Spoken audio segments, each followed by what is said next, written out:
Welcome back to Podiatry Marketing. I'm your host, Jim McDannald. Joined as always, my trusty co-host, Tyson Franklin. Tyson, how are you doing today? I'm fantastic today, Big Jim. And once again, so glad that I am trusty.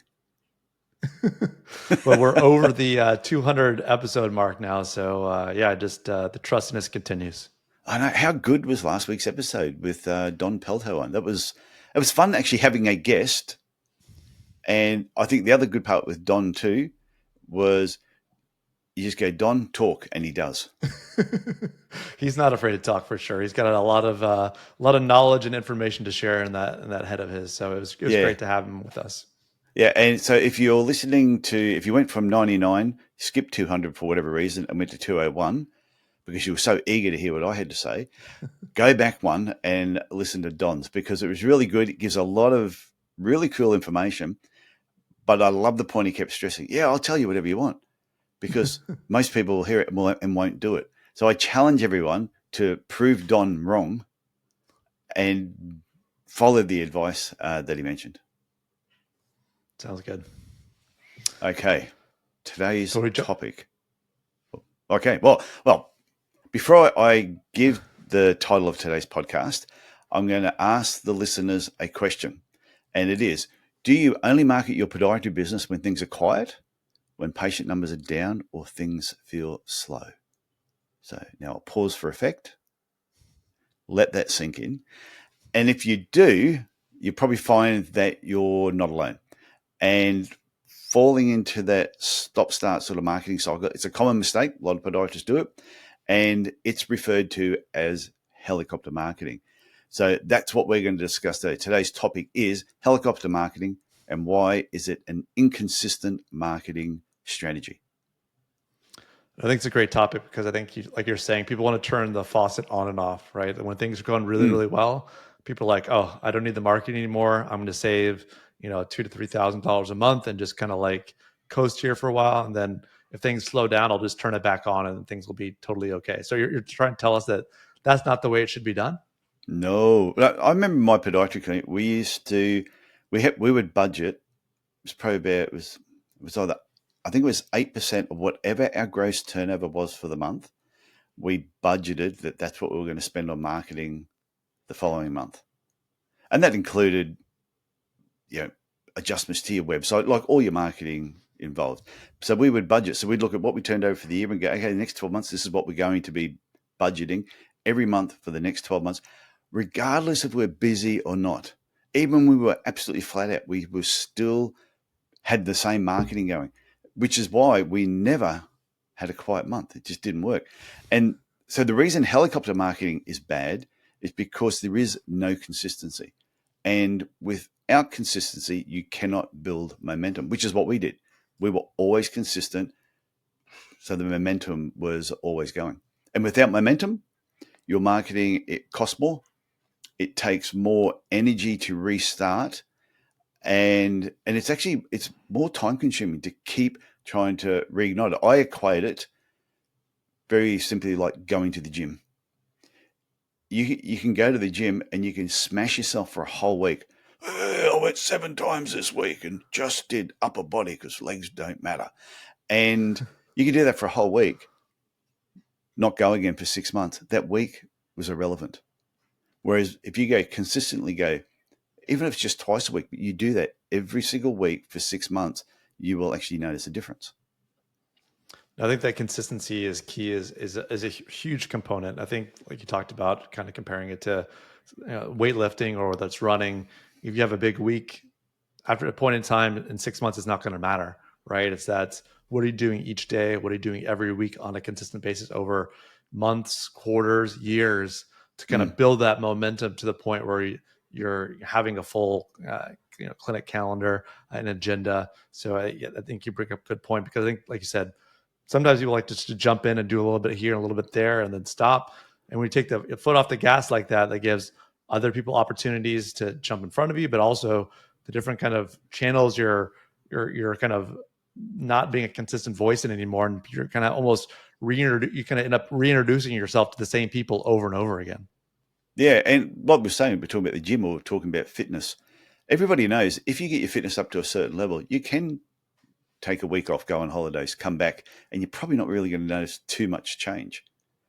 But it's only because you did it consistently. So the reason I use the helicopter analogy and have for years is because a helicopter, to take off, it burns up a huge amount of fuel. In comparison to once it's actually airborne and it's leveled out, it uses a lot less fuel to get from point A to point B. But that initial part is a lot. And then if it stops and has to land for whatever reason, it's got to burn a huge amount of fuel again to basically get it up, to get it back up into the air and airborne. And your podiatry marking is exactly the same. That stopping and restarting just cripples the momentum, and the amount of energy it takes to restart a campaign. Like I said, once again, it's like going to the gym. It's like running once every 6 months and wondering why am I not fit? I ran twice this year. No, it's a great point. Yeah, the amount of effort kind of to put in a campaign and to grow a campaign, and then just to turn it off and let it coast is just definitely, that's some of the biggest frustrations I have when I work with the people that in my line of work. Well, I do the same even when it comes to business coaching. I've had some people that I've worked with now for 4 or 5 years. Their clinics are turning over 3-4 times what they were when I met them, and so the revenue's way up, their profits are way up, the amount of staff they got there have improved. The whole bit, everything is fantastic because we slowly built up momentum over the years, and they consistently just doing the work. I've had other people that have come to work with me for 2 or 3 months, feel they got what they needed, and I'll guarantee you, they've just gone back to doing the things the way that they were. They may have had a little bit of growth, but not the type of growth they could have if they consistently just kept making these small improvements in the business. Now, it's really important. A lot of people go, so it's only new people that make this sort of mistake. Yeah, new business owners. And that is true. New clinic owners, they have, there's a lack of experience. They don't know any better. Or when they've set up the clinic, they've seen what a past employer has done because that's what they did. So they think that must be what you actually do, because they don't yet understand the importance of consistency because they haven't basically done it. Or they might have a bit of money concern. They've set up the business. I've only got a certain amount of money. I've got to be really careful where I spend it. So they spend a little bit and they stop. Spend a little bit and they stop. And they don't realize that is not the way to basically do it. Oh, that's a great point. I think those new clinic owners, sometimes talk about, more time than money. So not only is it just the amount, eventually the budget spend, but it's also, are you going out and visiting your professional referrers, your non-professional referrers? How are you being consistent with that? Or do you just did it like a 1 week blitz of trying to see everybody, and then now you're just back in your clinic for the next 51 weeks, right? So sometimes it's budget, but it's also sometimes your time getting out there and helping market your practice when maybe you don't have the funds to sit back and do digital forms of marketing and other forms of marketing. That's a great point. Yeah, it's not just about the money. It is also the time. And I know some people, they'll put a podiatrist sign up and they go, I now have a sign. People are going to come flocking in. But they don't realize, if you don't have anyone in your clinic, then don't be in your clinic. You should be out and about meeting people and drumming up business. But like I said, it's not just the inexperienced business owners. Even people who have been around for years, they fall in exactly the same trap. They get complacent, or because they've just gone, this is the way we've always done it. And once again, it could be the last 20 years, they're just replicating what they've done, but this is what they were taught when they saw their original employer do this, or they have podiatry friends that are doing exactly the same thing. Or the other part they do, they only react to the competition instead of following their own strategy. So instead of having a plan in place, they see the podiatrist down the road starts doing something. Oh, I better do that.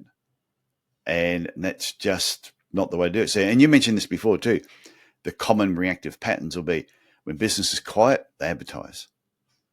When it gets really busy, let's stop. We don't need any more work. And then they see a competitor advertise. So then they advertise. The competitor stops. Well, now nobody's advertising. We'll stop as well. It's just this constant stop-start.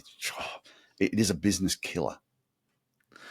No, it's a great point because it, like you said, sometimes when you're seeing what other people are doing or not kind of following your own strategy. I think having your own strategy and understanding why they're doing what they're doing when it comes to marketing is a huge part of what I try to provide when I'm working with folks, to let them know why we're doing what we're doing. Right. I think sometimes, owners are busy, they're Mm. seeing patients, they're taking care of their staff. Sometimes it can lose a little bit of the eye on the ball as far as what we're trying to accomplish. But if you have a good written marketing strategy, and it's something that's updated, quarterly or every 6 months, then you're kind of I'm on the same page with the people I work with. So they know what I'm doing and what I'm trying to accomplish for them.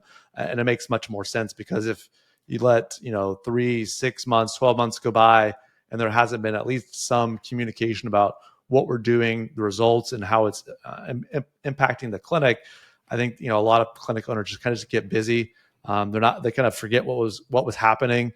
And they want to be caught back up, and they see a $2,000 to $3,000 or $4,000 marketing bill each month, and they kind of forget about what the goal of the plan was if they don't have a written strategy and kind of understand what the marketing provider is doing for them.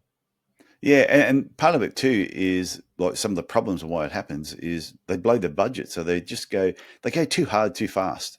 All the money is basically gone.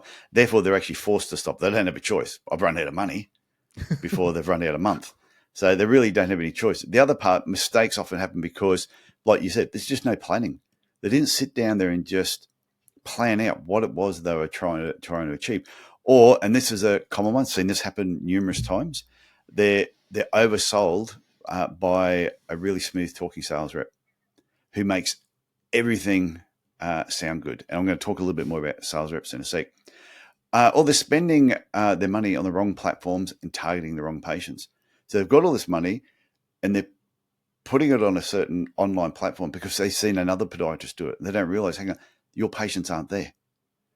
Or they're advertising to a certain group of patients who don't want them. So it's really heavy. So the big lesson is just to pace yourself with your money. That's why you need to have a plan and stick to your strategy. But first, you actually need to have a strategy, because if you don't have a strategy, it's hard to stick to something you don't have. Well, it's like you talked about. I think that sometimes there can be a bit of that FOMO marketing, right? You're not necessarily marketing something because you want those patients to come into your practice. They're your ideal patient. Like you talked about, maybe they're not the right patient for you, or you're not the right doctor for them. But you're just kind of seeing what other people are doing when you're just kind of running around like a chicken with its head cut off, as far as that person's doing that, so I'm going to do that. Or I heard this new thing really works, so I'm going to try that. You're going to run into issues, like you said, with budget spend, not knowing what works, and not being deliberate about the type of patients you're going after. Yeah, but I see that exactly the same thing happens in the whole business coaching industry. And I tell people up front, I'm not like other business coaches. I'm not going to start shooting videos and holding something and go, hey, I've got this technique here where you send this email and you'll get 48 new patients next month. Here's 15 people that I've worked before who will tell you why it works. And I'm like, that's BS. You can't send an email to someone that is not already on your database. It just doesn't work that way. Not in Australia anyway. And I'm sure it's probably the same overseas. So what they're not telling you, you're sending an email to existing patients. Yes, you might get 48 of them come back. How many did you annoy to get 48? So sending emails to existing patients is not a difficult thing to do. But I refuse to follow. When I see them doing that, I refuse to follow what they're doing.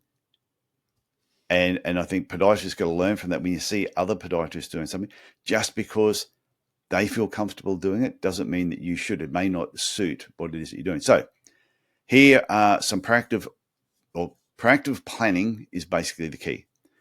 First, build a 12-month marketing calendar. I think we've discussed that on a previous episode. But I talk about them. Yeah, in my workshops, you've got to have a marketing plan for the 12 months. It's set in sand. You can move things around. Doesn't mean it's set in concrete. What I always say, the only thing set in concrete is Jimmy Hoffa. That's my ongoing joke there, Jim. If anyone's been to one of my marketing workshops, they would have heard that joke. So you got to factor in things like seasonal sports, football codes, athletics, school holidays, impacting children's foot health. That's really important. Other things to factor in, like local events. Are there shows in your area? Are there fun runs, which we talked about running clubs on episode 199? Go back and listen to that one if you missed it.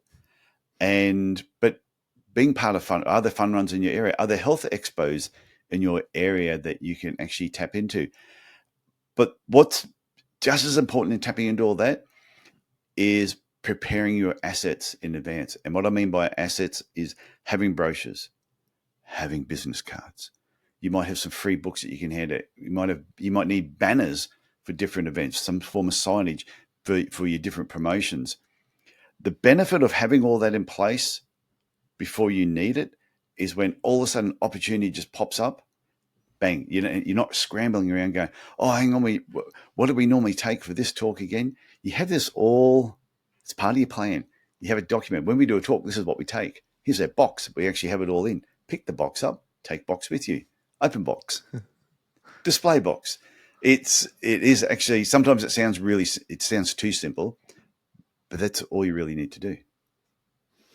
I think you make a good point there, and it's kind of like we talked about previously tonight. If you don't have a plan, you're just going to be kind of going everywhere, right? Like you're going to get caught up in the FOMO, you're going to get caught up in the hype as sort of the marketing channel.